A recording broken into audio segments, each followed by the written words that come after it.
So, what if I told you that the real story of globalization didn't start with the internet, or stock markets, or even the steam engine? You know, we tend to think of globalization as this super modern thing, but the truth is, it's a story that is as old as humanity itself, and it all begins not with satellites, but with simple footsteps. Just look at this map. This isn't just some diagram from a history book. It's literally the first chapter of our global story. Over tens of thousands of years, early humans just walked. They slowly and deliberately made their way across the entire planet. And this epic migration, it wasn't just a physical journey. It was the first ever exchange of ideas, tools, and culture on a truly global scale. So, in a very real way, these early travelers were the world's first globalists. I mean, think about it. They carried more than just their tools and belongings. They were carrying the very seeds of human connection, planting them in every corner of the earth they reached. And this is where it gets really amazing. As people moved, their languages moved and evolved right along with them, creating this incredible, complex tapestry of communication.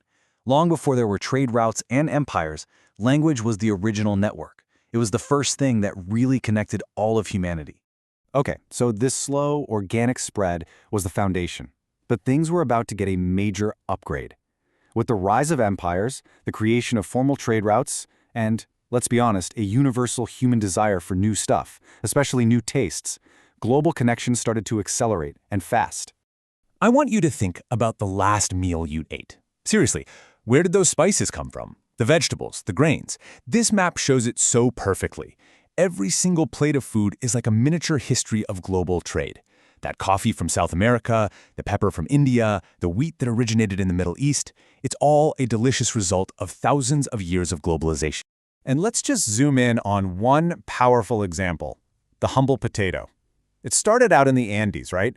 Then it was brought to Europe and spread all over the world because, well, it was a calorie-dense superfood that could grow almost anywhere. It fueled massive population booms from Europe to China.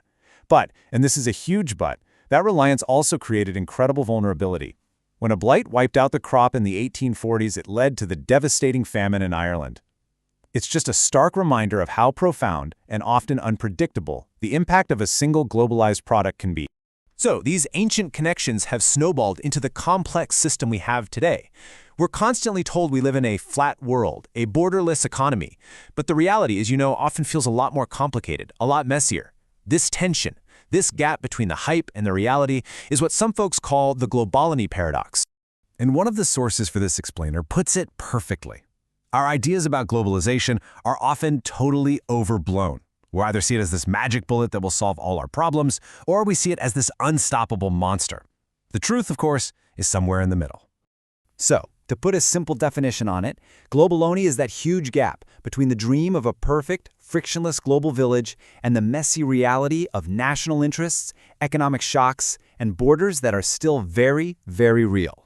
Understanding this gap is absolutely key to making sense of our world today. And this slide just lays out the constant tug-of-war we're all living in. You've got these powerful forces pulling us together, things like globalism and collaboration. But then you have these equally powerful forces pulling us apart, nationalism, competition. This tension, this push and pull, is what defines our modern era. Now, this very same tension is playing out in a completely new arena. The journey from those first footsteps, let's call that Globalization 1.0, has gone through so many stages. The Silk Road, the Age of Discovery, the Industrial Revolution. But today, we've entered a brand new phase, one that isn't driven by ships or trains, but by borderless digital technology. So welcome to Globalization 10.0. And the scale of this new phase is just staggering. Right now, there are 4.66 billion people connected to the internet. That's nearly 60% of every single person on the planet, all plugged into a single massive network. And the main way we're connecting isn't a desktop computer, it's a phone. Get this, there are 5.22 billion unique mobile phone users.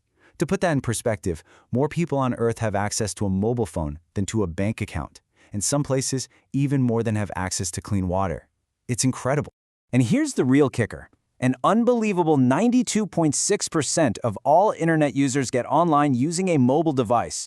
The global network is no longer on our desks. It is in our pockets, connecting us instantly, from literally anywhere. This changes everything. So the big question is, how do we navigate this incredibly complex, hyper-connected yet still deeply divided world? Well, the answer isn't just more tech. The essential ingredient, the new currency of Globalization 10.0, is something far more human. It's trust.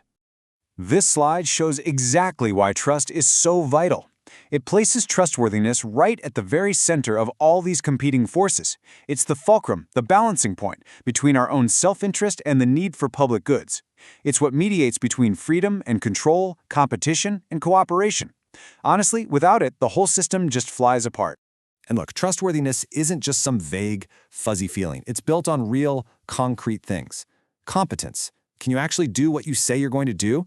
Integrity. Are you honest? Benevolence. Are your intentions good? These things, along with fairness and transparency, are the fundamental building blocks of a global system that can actually work. So here we are. Our long journey from ancient footsteps to a world of instantaneous data has led us to this very moment. We've built this global system of incredible technological complexity, but its success or failure might just depend on the simplest and maybe the most fragile human element of all. Which really leaves us with a powerful question to think about. In a world of digital connections and very real-world divisions, is trust the only currency that will truly see us through?